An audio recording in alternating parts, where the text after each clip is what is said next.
오늘 아침 제가 설교 본문이 뭐였습니까? 잠언 3장 1절부터 10절까지였습니다. 여러분 꼭 좀 돌아가시거든 다시 한번 읽어보시기를 바랍니다. 잠언이나 전도서나 욥기를 지으사라고 합니다. 이 세 권의 책이 똑같이 얘기하는 것이 하나 있는데, 여호와를 경외하는 것이 지식의 근본이다 이렇게 가르쳐요. 다시 말하면 전도서는 이 허무한 삶 가운데서 어떻게 행동하는 것이 여호와를 경외하는 것이냐 하는 것을 가르치는 것이고, 잠언은요 이 인생살이 가운데서 구체적으로 이런 경우 저런 경우는 어떻게 행동하는 것이 여호와를 경외하는 것이냐를 가르칩니다. 욥기도 그래요. 욥기도 믿음으로 살아도 우리가 재앙을 만날 수가 있는데, 그런 일을 당했을 때 어떻게 행동하는 것이 하나님을 경외하는 것이냐, 그래서 가르쳐요. 그래서 중요해요. 정말 중요합니다. 여러분들 전에도 말씀드린 바 있지만 현창학 교수가 그렇게 말씀하시더라고요.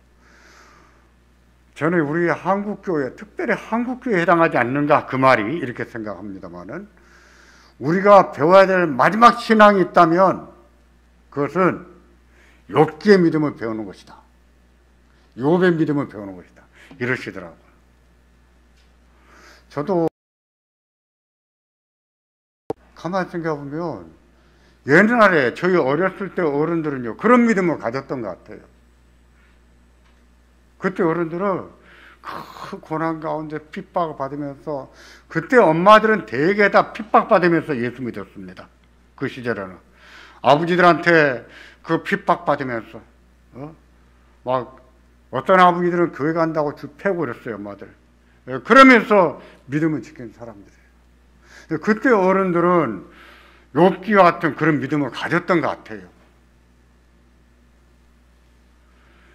당연히 고난을 받아야지요. 고난이 있는 거죠. 고난 감사해요. 다 그랬던 것 같아요. 근데 어느 시점부터는 한국교회가 천국에 대한 소망도 없어져 버렸고, 이 땅에서 잘 먹고 잘 사는 것이 믿음이 좋은 것이고 그게 축복이고, 그렇게 변해버렸어요. 그러다 보니까 우리 어른 세대가 가졌던 그런 믿음도 잊어버린 것 같아요. 그러니까 다시 나와서 이제 와서 우리가 배워야 될 믿음이 욥이 가졌던 그런 믿음이다 라는 말도 듣게 되는 것이고, 정말 이것은 중요해요. 제가 왜 우리 한국교회가 해당되느냐 이렇게 말하냐면, 미국 교회 성도도 다는 아니지만 미국 교회 성도들의 얘기를 이렇게 조금씩 들어보면 그들은 그렇게 생각하지 않더라고요. 오히려 고난을 당하면서도 하나님은 신실하십니다. 하나님은 좋으신 하나님입니다. 이렇게 말해요. 우리 같으면 재앙을 당하고 고난을 당하면 그래도 하나님은 신실하신 하나님이십니다. 우리 하나님은 진실하신 하나님이십니다. 이렇게 말할까요? 그렇게 고백할까요? 그렇게 고백할 수 있기를 바랍니다. 그런 믿음을 가지고 있어요. 우리는 잊어버린 믿음이에요. 그래서 우리가 이 시대에 배워야 될 복음, 욥기는 우리 시대의 복음이다. 저는 그렇게 생각해요. 제가 오늘 아침에 잠언을 설교하면서 욥기 28장을 말씀드렸죠. 욥은 지혜가 뭐냐? 지혜가 어디서 오냐? 지혜가 어디 있느냐? 그러면서 지혜가 얼마나 중요한 것을 말합니다. 그러면서 그 지혜가 어디 있느냐? 또 묻는데, 사람이 알지를 못한다 그래요. 사람이 알 수가 없다. 사람에게는 그런 지혜가 없다 그래요. 다시 말해서 지혜는 사람에게서 나온 것이 아니라 하나님을 경외할 줄 아는 것이 지혜고, 하나님을 경외할 줄 아는 것이 명철이다. 그렇게 결론적으로 말하지 않습니까? 정말 그래요. 여러분, 욥기의 신앙을 고난에 대해서 말한다고 해서 너무 싫어하지 마십시오. 여러분 싫어하셔도 고난은요, 현실이에요. 다 겪어야 될 일이에요. 싫어한다고 해서 안 오는 거 아니에요. 그런 고난이 오지만 그런 가운데서도 믿음으로 이기고 믿음으로 승리할 줄 알아야죠. 우리가 배워야 될 믿음이 그런 믿음이에요. 오늘은 지난번에 엘리바스의 두 번째 충고에 대해서 말씀드렸었고, 엘리바스의 두 번째 충고에 대한 욥의 항변과 기도, 그거 앞에 부분하고 뒷부분을 안 했었거든요. 너무 길어서. 근데 엘리바스의 충고에 대해서 욥의 항변, 이 두 번째 충고와 두 번째 항변부터는요, 조금 첫 번째 항변하고 달라져요. 첫 번째 항변에서는 한 장은 항변이고 한 장은 기도였거든요. 딱 구분이 됐어요. 그런데 이 두 번째 항변부터는, 두 번째 충고와 두 번째 항변부터는 항변과 기도, 탄식과 기도, 이렇게 섞여 나오는 것을 볼 수 있어요. 조금 달라졌습니다. 지난번에 8절까지 말씀드렸는데 오늘은 9절부터 7장, 17장 2절까지예요. 여기서는 욥이 탄식하는 모습이 나옵니다. 욥이 탄식하는 모습. 이것도 기도예요. 엄밀히 말하면. 왜? 하나님 앞에서 탄식하는 것이니까. 엄밀히 말하면 기도입니다. 7장 2절까지지만 7장 3절부터 마지막 절까지도 기도예요. 근데 여기서는 탄식이 주 내용을 이루기 때문에 욥의 두 번째 탄식이다, 이렇게 했습니다. 욥의 탄식, 9절부터 17장 2절까지 탄식거든요. 내용을 볼 때 크게 세 가지로 분류됩니다. 세 가지. 첫째는 사람들에게 당하는 학대에 대한 탄식. 그 다음에 넘겨보세요. 둘째는 하나님께서 자기를 치셨다고 탄식하는 거예요. 내가 지금 이렇게 된 것은 하나님이 나를 치신 것이요, 하나님이 자기를 치셨다고 탄식해요. 세 번째는 하나님께서 친구들 사이에서, 자기와 친구들 사이에서 하나님이 재판해 주시라고 탄식합니다. 하나님, 저들과 내 사이에서 하나님이 변백하기를 원합니다. 하나님께서 이에 대해서 말씀해 주시기를 원합니다. 판단해 주시기를 원합니다. 하고 탄식을 해요. 세 가지로 구성이 돼요. 먼저 친구들에 대한 탄식, 친구들의 학대에 대한 탄식이에요.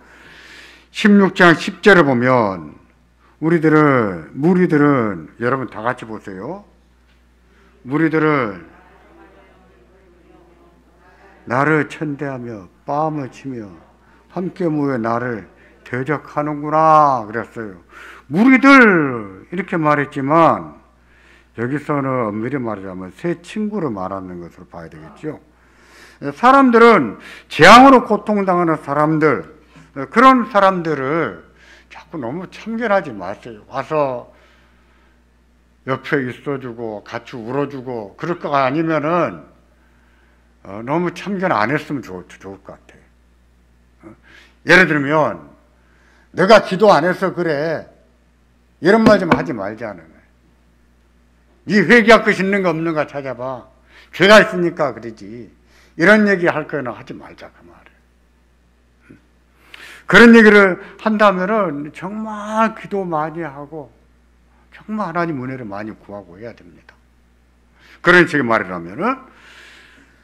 근데 이 친구들은요, 고통당하는 욥을 위로하고 또 용기를 줘야 될 건데 그러지 않고 반대를 했어요. 입을 벌린다고 했는데 입을 벌리는 게 뭐예요? 충고한답시고 말로 상처 주는 것을 말하지요.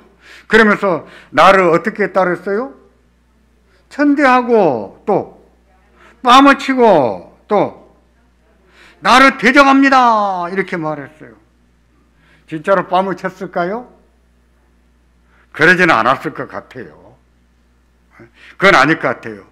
그게 아니라면 그럼 너 뺨을 쳤다 이렇게 말했다는 것은 얼마나 욥에게 모멸감을 줬는가 하는 것을 엿보게 하죠. 다시 말해서 말로 뺨을 치는 것 같아요.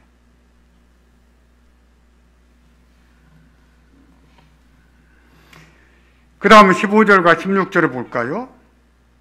내가 굵은 배를 꿰어 매어 내 피부로 덮고 내 뿔을 티끌에 더럽혔구나. 내 얼굴은 울음으로 붉었고 내 눈꺼풀에는 죽음의 그늘이 있구나. 그랬습니다. 배를 꿰어 매어 꿰매서 자기 피부로 덮는다는 것은 종기로 자기 몸이 만신창이가 된 것을 빗댄 말입니다. 욥의 몸의 상태예요. 자기 몸의 상태가 배로 꿰어서 꿰매어서 피부로 덮어놓은 것처럼 너덜너덜하게 됐다, 그런 뜻이죠.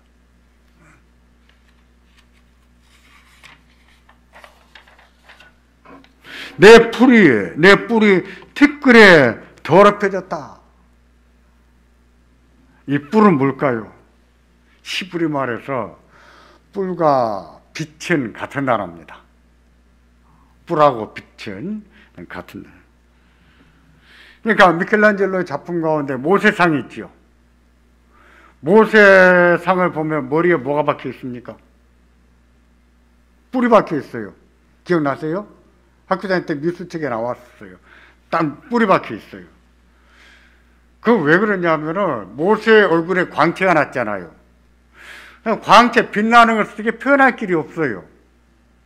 그래서 그 언어를 따가지고 와서 모세 머리에 뿔을 박아서 뿔을 조각을 해서 모세 얼굴에 광채를 나타내는, 상징적으로 이렇게 나타낸 거예요. 뿔이라고 하는 것은 빛입니다. 광채를 말하는 거예요. 그러니까 내 뿔이 더럽혀졌다 하는 것은 뭡니까? 빛을 잃었다는 것이죠. 빛을 잃었다. 사람이 그런 고난을 당하면 빛을 잃기가 쉬운데, 근데 고난을 당해도 빛을 잃지 않고 잘 이겨내는 사람들이 있어요. 근데 옆에서 좀 건들지 마시라는 거예요. 옆에서 말로 자꾸 건드려서 하면 상심이 되면 얼굴빛이 죽어버릴 수 있죠. 우리가 염려가 심하면 얼굴이 어두워지는 것처럼 그렇게 될 수 있어요. 얼굴은 울음으로 붉게 변했다 그랬습니다. 눈꺼풀에는 죽음의 그늘이 있다고 했습니다. 이것은 욥 자신이 그렇게 느꼈다는 뜻이에요. 자기가 자기 얼굴을 생각할 때 자기 눈꺼풀에는 죽음이 끼어 있습니다. 이렇게 말했어요. 기운도 없고 눈꺼풀도 축 늘어졌다는 뜻 같은데요. 죽음이 자기와 멀지 않았다는 뜻으로 한 말입니다. 근데 죽음이 나와 멀지 않습니다. 이런 말은 욥이 자주 했던 말이에요. 그만큼 욥은 내가 이러다 죽을 수 있겠구나. 항상 죽을 수 있다고 생각했어요. 그러면서 죽지 않는 것은 왜 죽지 못한다고 했습니까? 제가 여러 번 말씀드렸죠. 죽고 싶어도 죽을 수가 없어요. 왜 못 죽는다고 했습니까? 하나님이 붙들고 계시더라. 그래서 욥이 이렇게도 말하죠. 왜 죽지도 못하게 하십니까? 이랬잖아요. 침 한 모금만 삼키면 죽을 것 같은데, 그렇다고 해서 죽여달라는 뜻은 아니었어요. 살고 싶다는 뜻이었어요. 여러분들께서 제가 욥기 예전에 욥기 설교를 13편을 하고 지금은 한 장씩 이렇게 합니다만은, 여러분 한 장 보시면 집에 가서 한번 읽어보세요. 그럼 이해가 될 거예요. 한 장씩 읽어보세요. 읽어보시면은 욥이 그런 엄청난 일을 겪으면서 얼마나 하나님을 의지했는가, 이것이 눈에 보일 겁니다. 그게 보여야 돼. 곧 죽을 것만큼 힘들었고, 하나님 앞에 앙탈을 부르듯이 하나님 왜 죽지도 못하게 하십니까? 이렇게 말을 했어도 욥은요 그런 가운데 얼마나 하나님을 의지했는지 모릅니다. 그가 나의 길을 아시나니 나의 갈 길을 다 간 후에 어떻게 된다고 했습니까? 정금같이 나올 것이다. 근데 앞에 흐름과 같이 이 말을 보면 좀 이해가 안 되려고 해요. 근데 욥은 그런 절망 중에서도 하나님의 뜻이 있다 하는 것을 알고 있었던 거예요. 우리가 고난을 당할 때 가져야 될 믿음이고 마음의 자세고 그래요.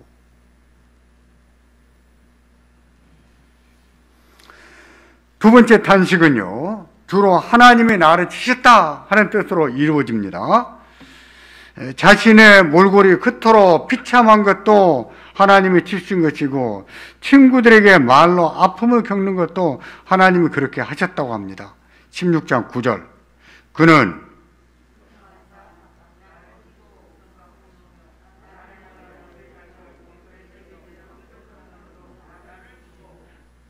누가 이렇게 합니까?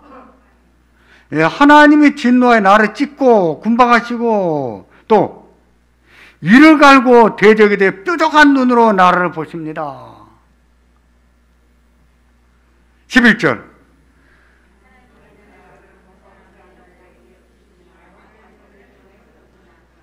악인의 손에 던진 분도 누구세요? 12절. 내가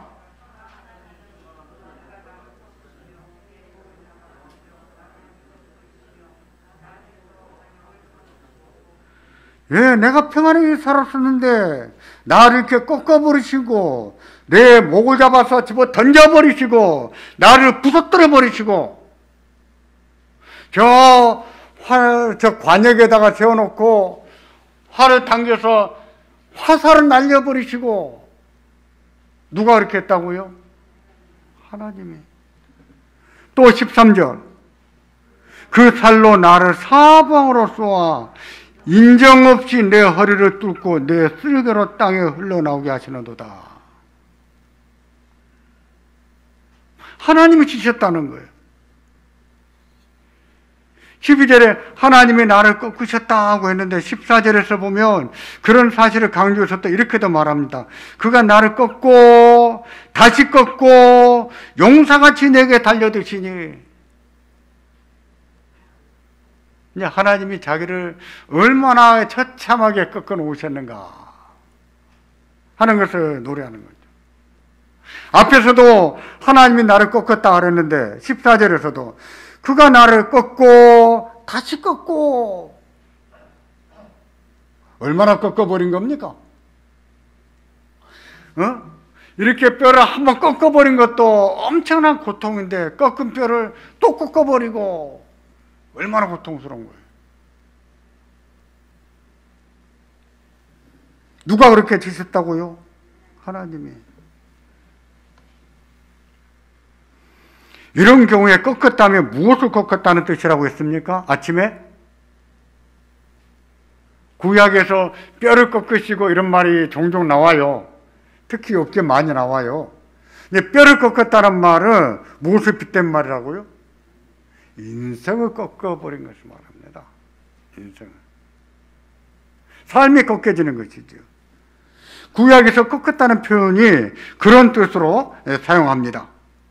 하나님이 자기의 평안했던 인생을 꺾어버려서 이렇게 고통과 이 아픔 가운데 살게 하십니다.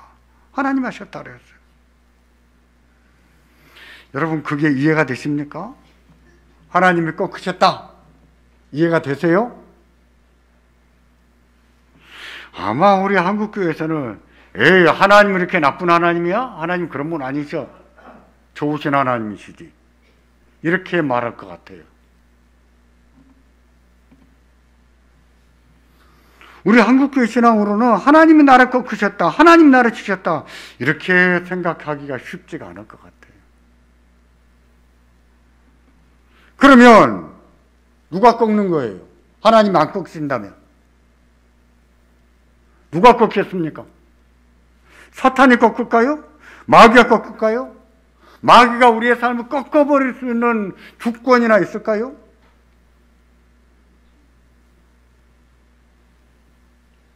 성경을 보십시오. 성경 그렇게 말하지 않습니다.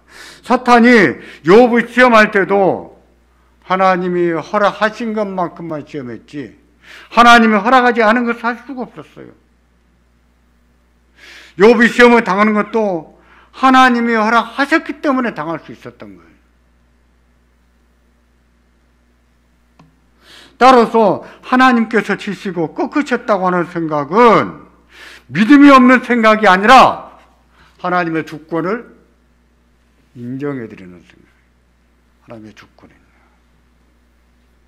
여러분은 지금 이런 내용들이 공감이 되십니까? 공감이 되세요? 받아들여지세요? 저도 이렇게 배우지를 못하고 컸습니다. 항상 하나님은 축복하시고 좋은 것을 주시고 항상 그런 분들만 듣고 배웠지 진노하시고 질투하시고 꺾어버리시고 그런 하나님에 대해서 배우지를 못했어요. 우리가 배워야 될 것을 못 배운 것이지요. 특히 우리 개혁주의 계통의 교회들의 그 강조점 가운데 하나 뭐냐면 하나님의 주권이에요. 하나님 주권 인정합니다. 근데 하나님의 주권을 말하는 것을 보면 그냥 신학적으로 말로만 하는 것이지 삶에 있어서는 하나님의 주권을 인정해드리는가? 아침에도 말씀드렸잖아요. 범사에 매사에 하나님을 인정해드리라. 그게 믿음이다 그랬었잖아요.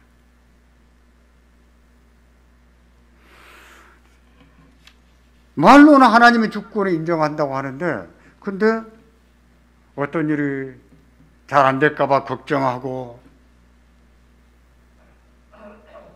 자기 뜻대로 되지 않으면 속상해하고 자기의 뜻대로 하기 위해서 남을 이겨먹고 그러는 태도가 무엇입니까? 하나님의 주권을 인정하지 않는 것이죠.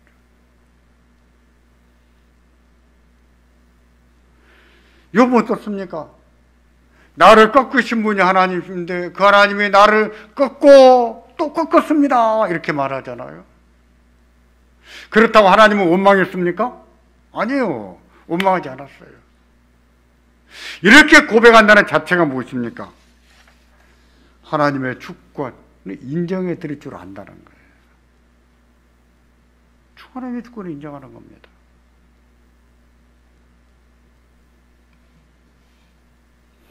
우리는 고난을 싫어하고 아픔을 싫어하고 시련을 싫어합니다만 우리 싫어해봤자 다 필요 없다 그랬었죠. 그랬죠? 왜 그렇습니까? 우리가 아무리 싫어해도 고난은 현실이에요. 다 오는 거예요. 피해갈 수가 없어요. 근데 무슨 기도하기를 하나님 고난도 없게 하시고 아프지도 않게 하시고 돈도 잘 벌게 하시고 애들이 공부도 잘하게 하시고 시집도 잘하게 하시고 장가를 잘 가게 하시고 다 욕심이죠. 욕심.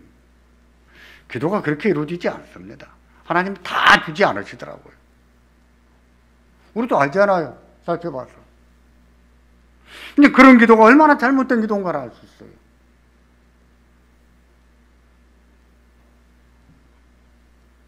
그러면 생각해 보십시오. 하나님께서 치시고 꺾으셨다면 우리가 어떻게 해야 될까요? 하나님을 떠날까요? 욕하고 다른 신을 섬길까요? 하나님을 원망하고 기도해도 필요 없고 예배도 필요 없고 다 필요 없어 이렇게 말할까요? 그렇게 말하는 자체가 무엇입니까? 하나님의 주권을 인정할 줄 모른다는 뜻이에요.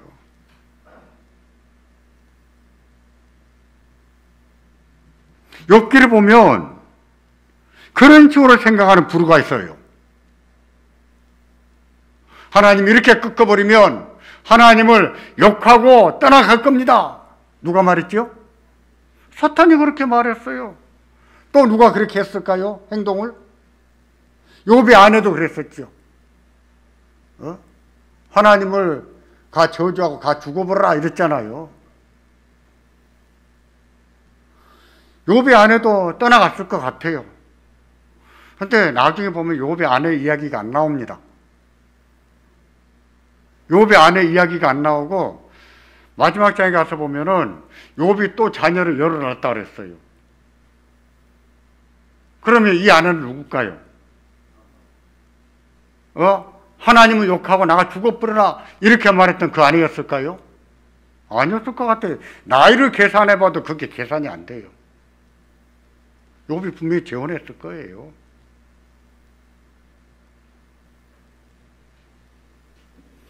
사탄은요, 욥을 치며 하나님을 원망하고 떠날 것이라고 했습니다. 왜 그렇게 생각했다고요?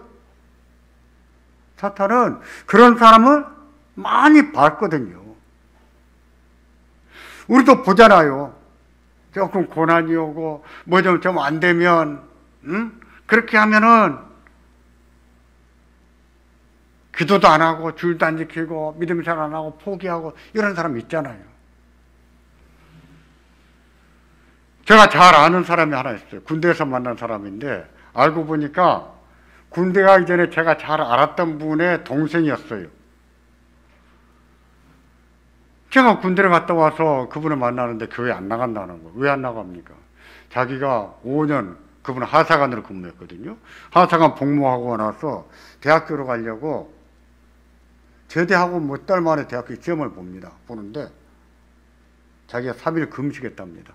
하나님, 저를 이번에 대학에 합격시켜 주시면 제가 하나님을 잘 믿겠습니다. 3일을 금식. 붙었을까요? 떨어졌을까요? 떨어졌죠. 내가 3일을 금식을 했는데 어떻게 안 떨어질 수 있어요? 였다고 말을 하더라고요. 떨어진 게 싸지요. 지보다 믿음 생활을 훨씬 잘해도 떨어질 수 있는 것이죠. 근데 안 다니다가 이제 하나님하고 협상 카드 내밀어요? 사탄은 그런 사람 많이 봤습니다. 그런 사람 많이 봐요. 왜? 사람도 이제 그런 사람 많거든요. 고난이 오고 아픔이 오고 일이 뜻대로 안 되면 하나님 필요 없어, 하나님 안 계셔 하면서 떠나버리는 사람들 많이 있거든요. 욥은 그렇게 하지 않았습니다. 하나님께서 자기를 치시고 꺾으신 것으로 믿었지만 그렇다고 하나님을 원망하고 떠나가진 않았어요. 오히려 그렇게 하신 하나님이 오르시다고 했어요. 오르시다. 또 그런 재앙을 당하면서도 죄를 범하지 않았다고 했습니다. 그러면서도 자기는 기도했다 이렇게 말했어요. 보실까요? 16장 7절, 17절 같이 보겠습니다. 그러나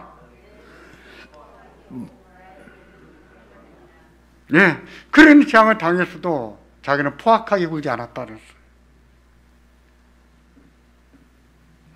친구들 어땠습니까? 충고한답시고 포악하게 굴었죠. 근데 욥은 대신 뭐 했어요? 기도했습니다.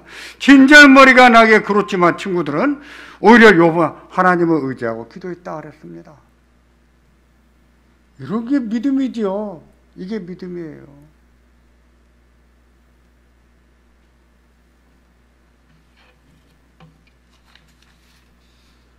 앞에서 말씀드린 것처럼 우리가 가져야 될 믿음, 우리가 배워야 될 믿음은요, 이런 믿음이에요. 이런 믿음. 궁극적으로 가져야 될 믿음입니다. 하나님께서 복을 안 주시고 재앙을 주신다고 해도 잠잠히 하나님을 경외할 줄 아는 믿음입니다.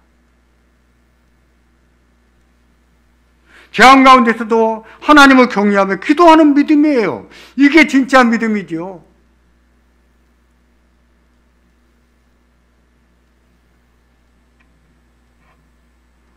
우리는 어떨까요? 만약 하나님이 아픔을 주시고 우리의 뼈를 꺾어 놓으시면 그래도 하나님을 경외할까요? 그러기를 바랍니다. 아멘 하고 싶다. 아멘. 그래야 됩니다. 우리가 배워야 할 믿음이에요. 그런 믿음 갖는 겁먹을 필요 없어요. 목사님 그러다가 진짜 그렇게 되면 어떻게 하려고요? 그 미신 같은 생각 좀 말아요.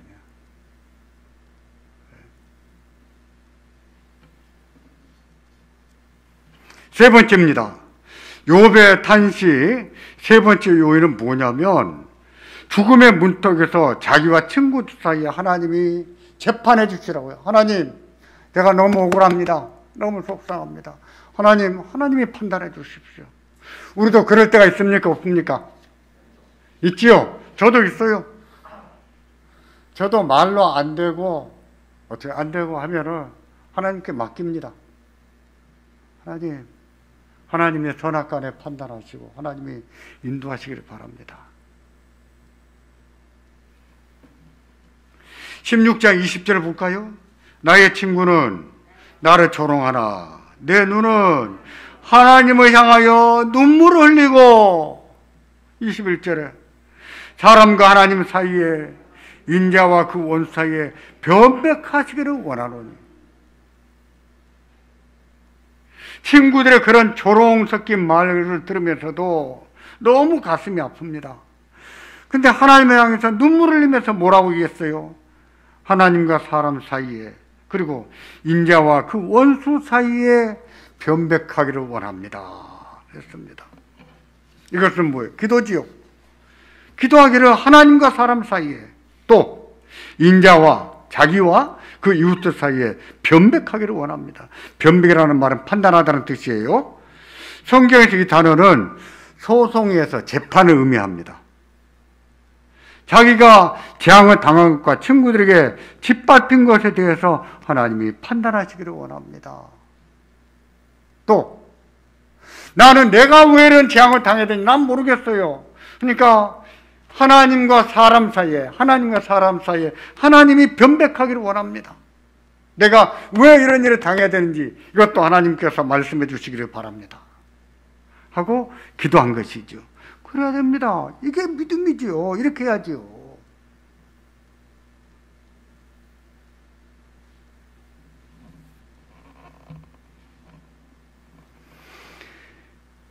욥은요 죽음이 자기 앞에 아른거리는 것으로 생각하고 있었는데 이러다가 내가 죽을 수 있겠다 이런 생각을 또 합니다. 22절 수년이 지나면 나는 돌아오지 못할 길로 갈 것입니다. 17장 1절에 나의 기운이 쇠하였으며 나의 날이 다하였고 무덤이 나를 위하여 예비되었구나. 2절에 나를 조롱하는 자들이 오히려 나와 함께 있으므로 내 눈이 그들을 격동함을 항상 보는구나. 참 비참한 처지입니다. 참 비참해요. 그런데도 친구들은 조롱은 그칠 줄은 모릅니다. 자기는 죽을 것만 같을 정도로 힘든데 계속 말로 충고한답시고 이런 말 저런 말로 조롱합니다. 마치 죽어가면서도 친구들이 조롱하는 말을 들으면서 죽어오는 것 같아. 얼마나 억울하겠어요. 내가 이래서 죽는데 이제 죽을 건데 근데도 그 원수들이 말을 그치지 않고 죽어가는 것을 보면서 또 조롱하는 거예요. 참 비참한 얘기입니다. 하지만 그 억울함을 어떻게 풀겠습니까? 그 억울한 마음을 누가 풀어주겠어요? 풀긴 할 수 있을까요? 풀긴 할 수 있을까요? 억울함을 풀어줄 분은요 하나님밖에 없습니다. 하나님밖에 없어요. 억울함을 풀어주실 분은 하나님밖에. 어떤 때는 하나님이 사람을 통해서 풀어주기도 하시는데 어떤 경우는 직접 풀어주기도 하세요. 여러분 정말 믿으십시오. 우리가 억울한 일을 당하고 살 수밖에 없습니다만은 그 억울함을 풀어줄 분은 누구세요? 하나님이세요. 그래서 욥은 하나님이 변백하기를 원합니다. 이렇게 단식했던 거예요. 그건 기도라고 했죠. 그 기도가 이루어졌습니까? 안 이루어졌습니까? 이루어졌습니다. 나중에 하나님이 나타나셔서 친구들에게 너희가 틀렸다. 욥의 말처럼 너희가 틀렸다. 그러지 않았습니까? 그러면서 번제물을 가져다가 욥에게 제사를 드려달라고 요청해라. 하고 싶었을까요? 안 하고 싶었을까요? 욥이 나이가 제일 어려요. 하고 싶었을까요? 그들이 안 하고 싶었는지 하나님께서 그렇게 말씀하셨어요. 만일에 너희가 욥에게 제물을 가져가서 제사를 요청하지 않는다면 내가 너희가 말한 대로 다 갚아주겠다. 그러니 살려면 해야 되겠어요? 안 해야 되겠어요? 해야지요. 결국 친구들은 번제물을 가져가서 욥에게 제사를 드려달라고 요청했습니다. 하나님이 욥의 억울함을 풀어주신 것이죠. 욥의 억울함. 누가 옳았는가? 하나님이 풀어주셨어요. 보세요. 어떤 억울함은 우리가 말로 풀 수 있어요. 그런데 말로 풀 수 없는 억울함도 있습니까? 없습니까? 있어요. 많아요. 제 후배 목사가 찾아와서 그 속상하고 억울한 얘기를 합니다. 목사님, 제가 잠을 못 자요. 하루 2시간만큼 못 잡니다. 자다가도 그 생각이 뻘떡뻘떡 일어납니다. 잠 못 잡으니까 대상포진까지 왔다는 거예요. 이제 그렇습니다. 목사님, 이겨야 돼요. 근데 아프고 이기면 이긴 거 아니야. 아프지 말고 이겨야지. 응? 제가 그래서 기도합니다. 새벽마다 그 친구를 이렇게 기도해요. 하나님이 다 풀어주실 때가 있거든요. 사람이 볼 때는 절대 못 풀 것 같아. 아무도 어떻게 할 수 없을 것 같아. 하나님은요, 사람이 할 수 없는 일을 하십니다. 믿으십시오. 사람이 풀 수 없는 문제도 하나님은 한 방에 풀어냈어요. 믿으세요.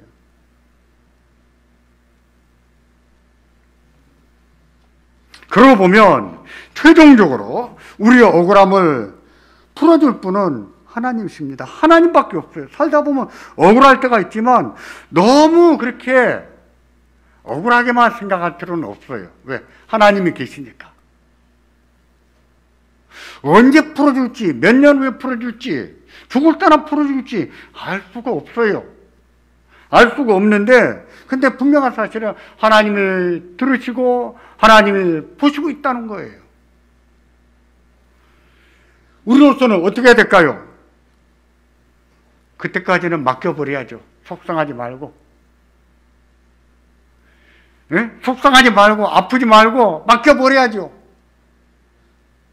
그와 같이 맡기는 것이 뭐예요? 믿음이에요. 그게 믿음이에요. 여러분, 제가 너무 꿈 같은 얘기를 합니까? 아니, 이게 현실이에요. 현실이에요. 우리가 억울하다고 전부 다 말로 싸워보겠습니까? 다 이길 수는 있겠어요? 오히려 더 꼬이는 일이 많아요. 우리가 풀 수 없는 일들이 얼마나 많은지 모릅니다. 그런 거 어떻게 해야 됩니까? 맡겨야죠. 누구한테? 하나님께 맡겨요. 맡기는 것이 믿음입니다. 맡겼으면 고민하지 말고 괴로워하지 마시고 재밌게 또 살아야 돼요. 더 기쁘게 살고. 맡겼으니 그렇게 살다 보면 어느 순간에 하나님이 확 풀어주실 날이 있을까요? 없을까요? 있습니까? 없습니까? 경험해 본 사람이 알아요. 이거는 저는 경험을 많이 봐서 잘 압니다. 너무 잘 알아요. 저는 신학적으로나 또 어떤 일에 대한 제 의견이 저는 분명한 사람이에요. 근데 대화리에서 내 견해를 얘기했다가 공감 안 하면 전 2번 말 안 합니다. 2번 말 안 해요. 분명히 내가 옳아요. 근데 자기가 옳다는데 뭘 하겠어요? 그럼 저는 맡깁니다. 그럽니다. 하나님께 맡깁니다. 제가 그렇게 해요. 근데 그때는 몰라요. 지나가다 보면 어느 순간에 하나님이 풀어주실 때가 있어요. 그러니까 너무 억울하게 생각할 필요가 없어요. 속상할 필요도 없고요. 그럼 병 나거든요. 아프고 이기는 것은 이기는 게 아니에요. 아프지 않고 이겨야죠.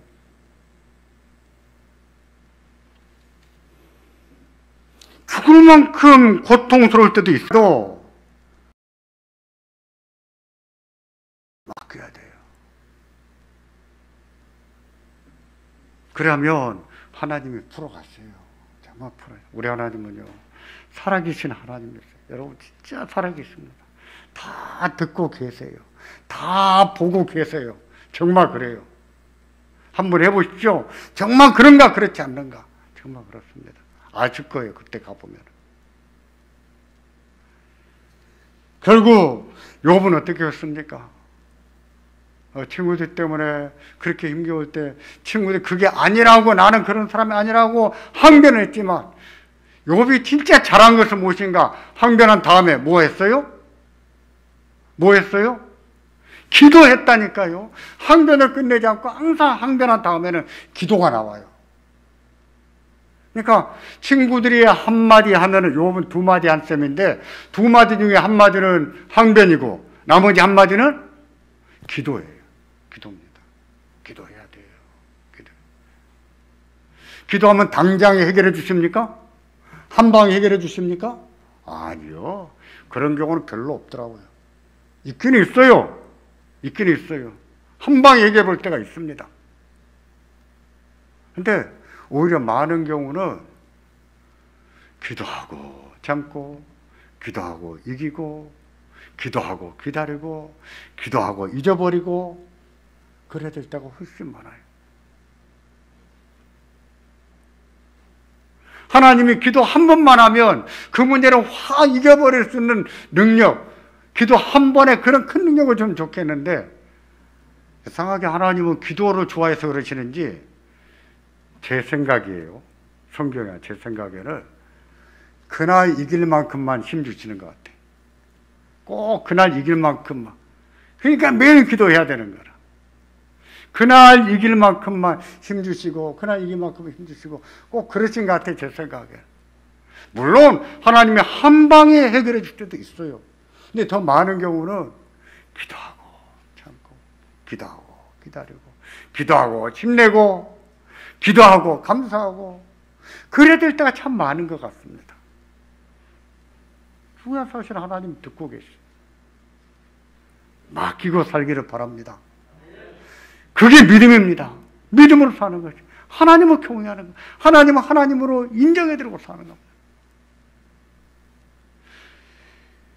오늘 욥기의 결론도 그것이지만 2023년도 우리가 그런 믿음으로 우리의 삶을 잘 살아내고 하나님을 영화롭게 할 수 있기를 주의 이름으로 축원합니다. 기도하겠습니다.